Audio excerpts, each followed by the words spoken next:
Sa iba pang balitang abroad, nakatakdang muling mag-usap ang United States at Iran para sa ilang kasunduan na tungo sa diplomatikong solusyon ng kapayapaan. Pero ayon sa Foreign Ministry, posibleng matigil ang paglala ng tensyon sa pagitan ng US at Iran depende sa maging resulta ng usapan. Nagbabalik para sa detalye ng balita si Son Santiago. Patuloy daw ang pagsisikap na maibalik sa daang usapan ng Estados Unidos at Iran sa gitna na nagpapatuloy na tensyon sa gitnang silangan ayon sa bansang Qatar.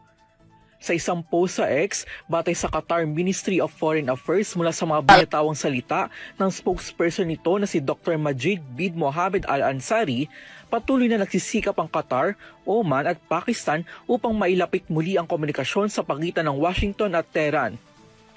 Ayon sa ministry, nakikipag-ugnayan din ang iba pang mga bansa sa Gulf nation para suportahan ang mga hakbang tungo sa isang diplomatikong solusyon. Sa katunayan, ang pangunahing layunin sa ngayon ng mga mediators ay mapigilan ang karagdagang paglala ng sitwasyon at makabuo ng kinakailangang kondisyon upang mapagpatuloy ang usapan.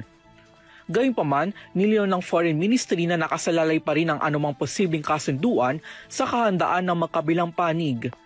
Matatanda ang sinabi nitong linggo ni United States President Donald Trump na nakatakda ng ipagpatuloy ang usapan sa Iran matapos umanong ipagpaliban ng Washington ang planong pag-atake upang bigyan ng pagkakataon ang diplomasya. Pero maring itinanggi ito ng Iran kung saan sinabi ni Foreign Ministry spokesperson Esmail Bagay na wala umanong direktang negosasyon sa pagitan ng Tehran at Washington. Ayon pa kay Bagay, ang kasalukuyang kausap ng Iran ay ang Oman kaugnay ng mga usapin sa Strait of Hormuz.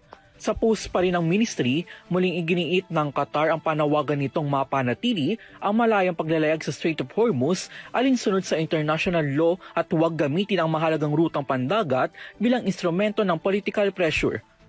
Para sa URTV News, ako si Son Santiago, isang dekadang sumasaludo sa bawat Pilipino.